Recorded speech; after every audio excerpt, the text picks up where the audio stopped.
Hello everyone, जय हिंद, वंदे मातरम। एक बार फिर से आप सभी का स्वागत है आपके अपने यूट्यूब चैनल जीके विद एमकेएफ में। फ्रेंड्स, हमने डिसाइड किया है कि आपको सब्जेक्ट वाइज हम सारी सीरीज तैयार करके देंगे और उसी कड़ी में हमने मॉडर्न हिस्ट्री की ये सीरीज तैयार की है, जिसकी आज ये पहली वीडियो है। और हर सेट में आपको लगभग 50 से 60 क्वेश्चंस मिलेंगे। और फ्रेंड्स, ये क्वेश्चंस वे होते हैं जो लगभग हर एग्जाम में पूछे ही जाते हैं। तो चलिए साथियों, वन लाइनर क्वेश्चन से सुपर फास्ट स्पीड में आपको मिलेंगे। शुरू करते हैं आज की इस वीडियो को। महाराष्ट्र का सुकरात किसे कहा जाता है? तो इसका राइट आंसर है महादेव गोविंद रानाडे को कहा जाता है महाराष्ट्र का सुकरात। अगला क्वेश्चन है कि वेदों में संपूर्ण सच्चाई निहित है, यह वाक्य किसने कहा था? तो यह वाक्य कहा था स्वामी दयानंद सरस्वती ने। नेक्स्ट क्वेश्चन, अलीगढ़ मुस्लिम यूनिवर्सिटी जिसे हम AMU कहते हैं, उसकी स्थापना किसने की थी? तो उसकी स्थापना की थी सैयद अहमद खान ने। और साथियों, जितने भी क्वेश्चन आप इसमें देखेंगे आप अंदाजा लगाएं कि ये लगभग वाकई इंपॉर्टेंट क्वेश्चन होते हैं प्रत्येक एग्जाम के लिए। अगला क्वेश्चन है कि किसे आधुनिक भारत का जनक कहते हैं? तो आधुनिक भारत का जनक माना जाता है राजा राममोहन राय को। भारतीय राष्ट्रवाद का जनक किसे कहा जाता है? तो ये भी राजा राममोहन राय को ही कहा जाता है।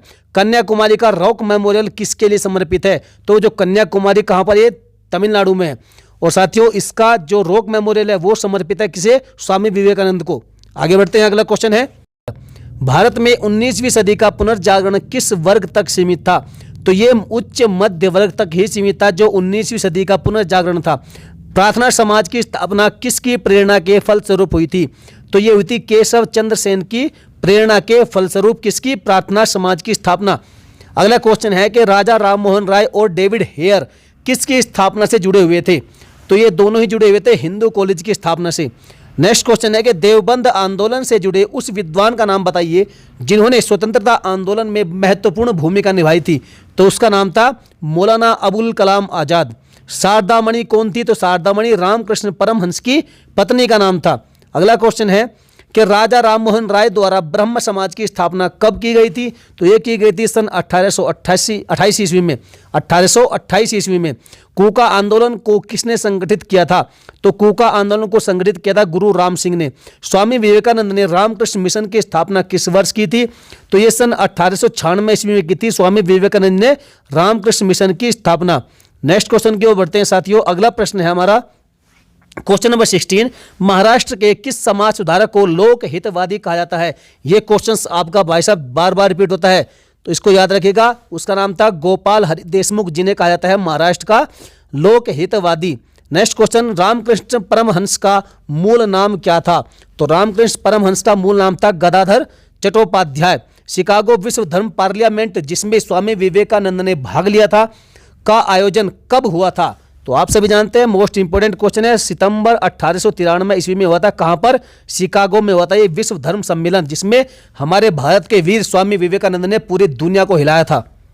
चलिए आगे बढ़ते हैं। अगला क्वेश्चन है कि रामकृष्ण मिशन का मुख्यालय कहां पर स्थित है? मोस्ट इंपोर्टेंट क्वेश्चन है। राइट आंसर वेल्लूर में है। और वेल्लूर कहां पर है भाई साहब? आप कमेंट हमें करिएगा। चलो मैं बता देता हूं, वेल्लूर आपका कहां है? तमिलनाडु में है। नेक्स्ट क्वेश्चन है कि ब्रह्म समाज किस सिद्धांत पर आधारित है? तो ये एकेश्वरवाद पर आधारित है ब्रह्म समाज। एकेश्वरवाद मतलब कि ईश्वर एक है, उसके अलावा और कोई नहीं। नेक्स्ट क्वेश्चन, देव समाज का संस्थापक कौन था? तो देव समाज का संस्थापक था शिव नारायण अग्निहोत्री। आगे बढ़ते हैं। अगला क्वेश्चन है कि यूरोपियन में से कौन स्वतंत्रता पूर्व भारत में व्यापारी के रूप में सबसे अंत में आए थे? तो सबसे लास्ट में आए थे फ्रांसीसी। मोस्ट इंपोर्टेंट, भारत का बादशाह उस समय कौन था जब ब्रिटेन की ईस्ट इंडिया कंपनी की स्थापना हुई थी? तो वह था अकबर। 15 अगस्त 1947 के बाद भी भारत का कौन सा भाग पुर्तगाल के अधीन में बना रहा था? तो ये था गोवा, जो आज़ादी के बाद भी पुर्तगालियों के अधीन था। Next question, question number 25, London में ब्रिटिश ईस्ट इंडिया कंपनी के गठन के समय भारत का बादशाह कौन था? तो वह था अकबर। भारत में फ्रांसीसियों ने अपना सबसे पहला कारखाना कहाँ लगाया था? तो सूरत में लगाया था। पुर्तगालियों की पहली फैक्ट्री कालीकट में 1500 ईस्वी में किसने स्थापित की थी? तो ये की थी वास्को डी गामा ने।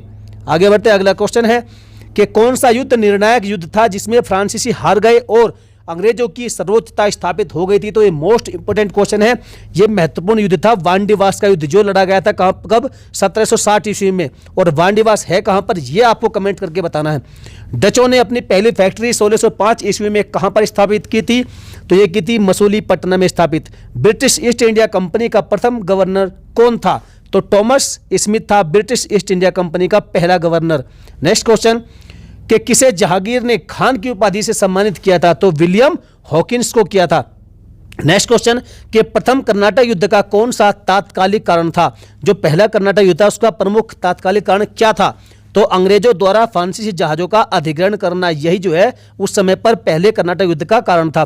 कौन सा राज्य था जहां से यूरोप वासियों को सर्वोत्तम सोरा और अफीम प्राप्त होता था, तो वह था बिहार राज्य, जहां से यूरोपियों को सर्वोत्तम सोरा और अफीम प्राप्त होती थी। अफीम का उत्पादन उस समय पर बिहार में बहुत होता था। अगला क्वेश्चन है कि भारत में 1613 ईस्वी में अंग्रेजों ने अपनी पहली फैक्ट्री कहां पर स्थापित की थी, तो ये की थी सूरत में स्थापित। किस शासक ने ईस्ट इंडिया कंपनी को दीवानी प्रदान की थी, मोस्ट इंपोर्टेंट क्वेश्चन है, शाह आलम द्वितीय, बार बार रिपीट होता है क्वेश्चन। भारत तक समुद्री खोज मार्ग की खोज किसने की थी, तो पुर्तगालियों के द्वारा की गई थी। और भारत आने वाला आप जानते हैं पहला व्यक्ति कौन था, पुर्तगाली, वास्को डी गामा।